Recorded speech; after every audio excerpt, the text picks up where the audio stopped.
We're here today on Winfield Road at Middle Creek Bridge and Possum Creek Bridges, which have been single lane timber bridges, and 12 months ago in last year's budget, Bundaberg Regional Council allocated $4 million for the upgrade of the two timber single lane bridges to double lane culvert bridges, which are nearing completion. The new culverts are 1.5 metres higher than the single lane bridges, so that'll allow a lot more flood water and rain event water to flow through before the road becomes cut. The community in this particular area has been crying out for this road to be improved for years. There's been $8 million committed to capital projects on Winfield Road over the last few years, and we're expecting these bridges to be up and running within the coming weeks. The traffic on Winfield Road is ever increasing.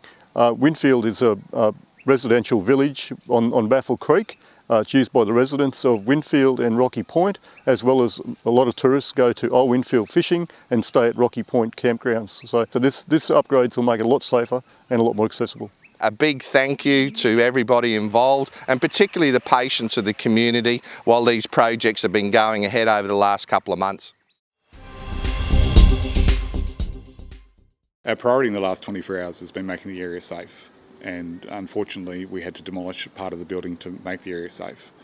Today we see our fire investigation team back on site and working with Queensland Police Service to try and determine a cause. Moving forward, we've had discussions with Queensland Police Service and Council and TMR with regards to opening the road. Works will be undertaken in the next 24 hours, which will hopefully see the road open tomorrow. Queensland Fire and Emergency Service and the QPS are just finalising their investigation of the fire scene, and that should be hopefully finished in the coming hours, which will then leave the demolition crews to finalise the cleaning up of the site and making it safe. And part of that will be involving putting some fencing up, some temporary barriers up, and the opening of the road. This will probably occur around lunchtime tomorrow, because it is a safety is the main thing that we want for the Bundaberg community, and having access so people can walk past through the pedestrian areas and a safe path for the vehicles to back on Wollongong Street there. We appreciate the support of the community at this time.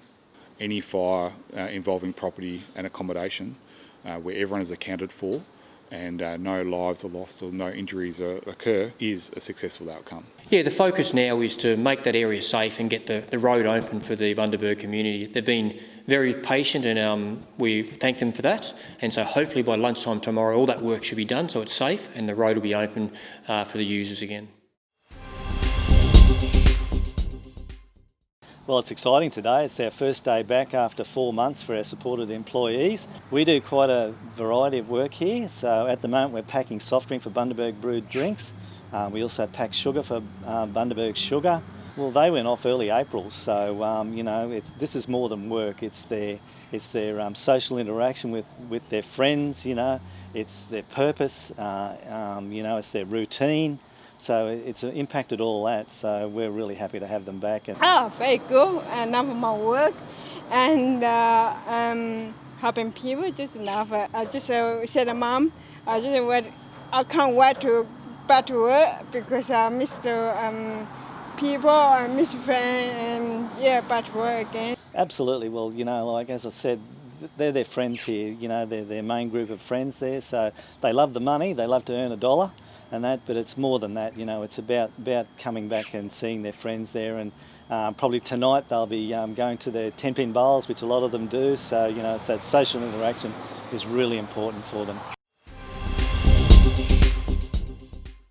When Stage 3 reopening came in, we were able to open up the library to more people, so we can have 1 per 4 square metres now. And with that came the resumption of our internet and our Wi-Fi service as well. And shortly we'll be opening up our children's programs and our digital literacy programs, but they will have some limits on them to suit COVID. The response from the public has been excellent. They've appreciated that they can come in a bit freer and choose their books and attend programs and use the internet and Wi-Fi. They're happy to be able to come back in again, and we've seen numbers increase every week. They came back in and opened up the cafe, and that's been excellent. So we've got lovely smell of coffee in the library again, and people can grab a cup as they walk past and drink it in the library. We've just opened again, thankfully. We had to close, unfortunately, for the COVID situation.